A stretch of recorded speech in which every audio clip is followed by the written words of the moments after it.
There are a lot of factors that have to go into creating a good how to draw book, and Michael Hampton's Figure Drawing Design and Invention, unfortunately, is not one of them.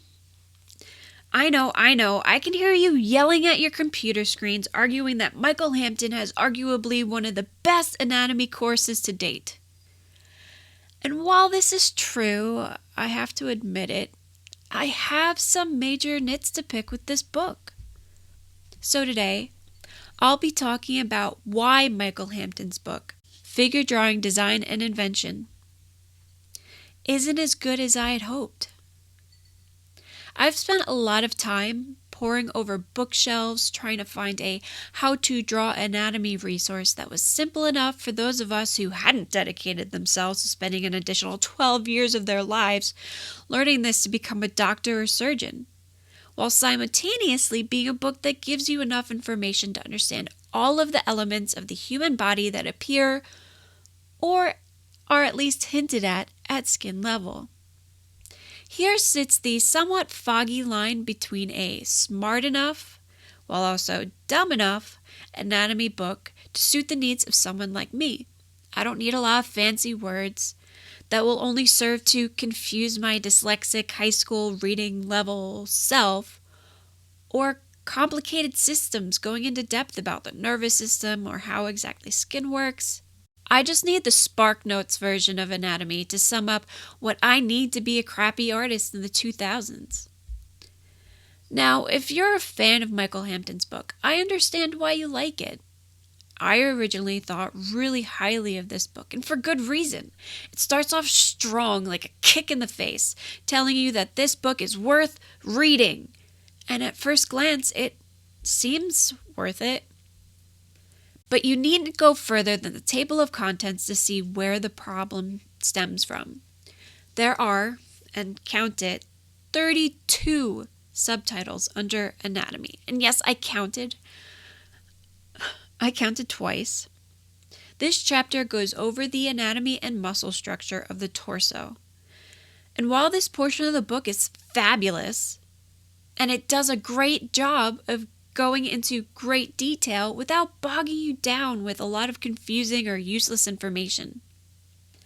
And yet, there are parts of this book that ignore so much information that the second part of this book shouldn't even exist. Remove the arm chapter, the leg chapter, and you know what? While we're at it, the drapery, the light and shadow chapters, because who asked for this? This is an anatomy book, and the light and shadow chapter is literally 3 pages long.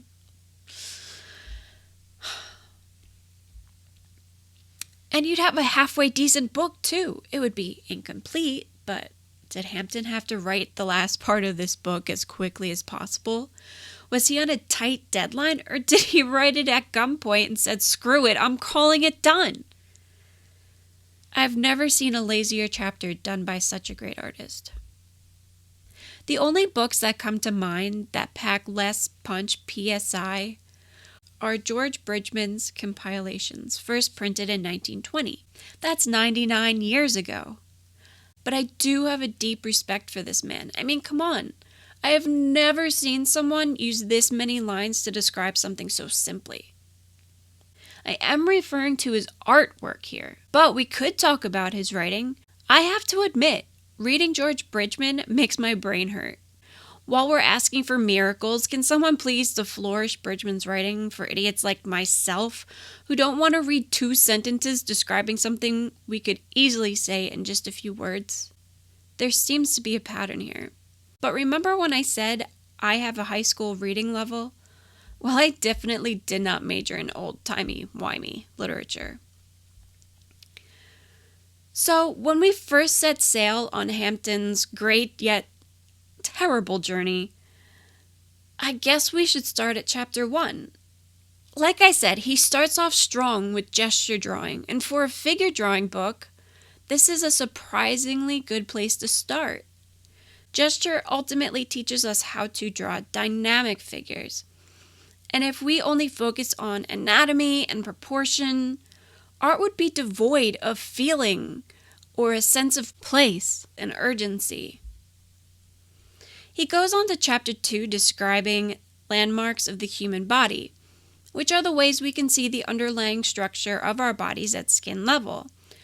Under the skin, there's muscle and bone, and being that our skin is effectively a wetsuit, it ends up showing us what's directly underneath. So it shows things like the clavicle or the bones at our wrist, things we can see with our eyes, even when we're not looking all too closely. Let's skip past the next 2 chapters, Form and Connections, and Head Drawing, which are good chapters. They are worth reading. The head drawing chapter could be a book all its own, if it were expanded on. That brings us to the next chapter, which is the all-encompassing anatomy chapter that this book is known for. Like I said, this is a good chapter, and there's no argument to say otherwise.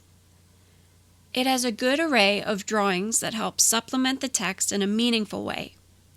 He stretches out the content across a number of pages, giving depictions of the muscles in action and what they look like when viewed under the skin. It slowly builds as it adds in each muscle, methodically working you through the gesture, shape, and volume of said muscle.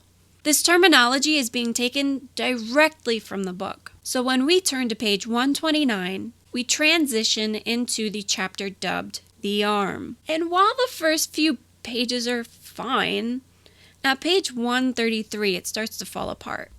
Unlike the previous chapters, the template of gesture, shape, and volume are completely abandoned, and we are instead left with plain old ellipses.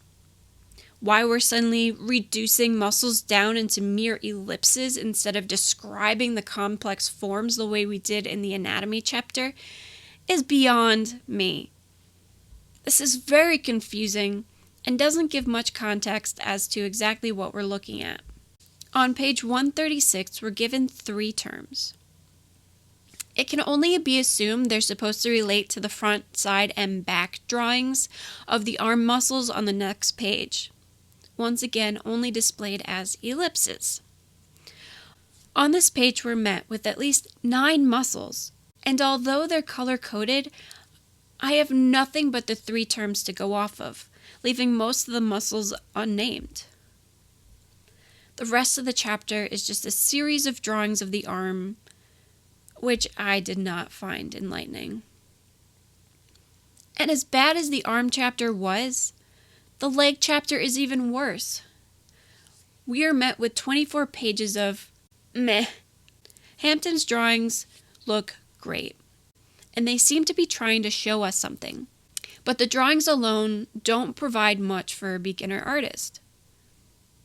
6 pages in, we are given 2 muscle names, with 1 drawing that isn't color-coded and doesn't give us a very good look at what he's trying to teach us here. The rest of the chapter continues on much in the same manner. Here's a little text. Here's a bit of a drawing. Good luck figuring it out. The chapter looks more like an art student's notes from their anatomy class, and that's great if you're already familiar with the subject, but not when you're learning it for the first time. It just seems like a jumbled mess. I do think it's worth noting that there are quite a few books that follow this format, providing little to no insight into drawing the arm and leg muscles, making Michael Hampton's book par for the course. So is it really Hampton's fault that this book falls short for me? I'd say yes. Just because it's what other people have done doesn't mean you can crap out 2 portions in and ignore the format you established earlier on in the book. And although I might have found a book or 2 that could supplement Hampton's writings, why didn't he just dig in and give us what we're really asking for? So to finish this off, I would like to leave you with an alternative resource that I think did a killer job and is much more worthy of your attention. I already had an affinity for Mike Matessi's books, denoted by the use of force in the title. And if you had to describe the series in a single word, force would be it. It perfectly sums up the approach Matessi uses in every single one of his drawings, and by God does he do it well. The book I'm referring to is Mike Matessi's Force, Drawing Human Anatomy, which hit the market early last year.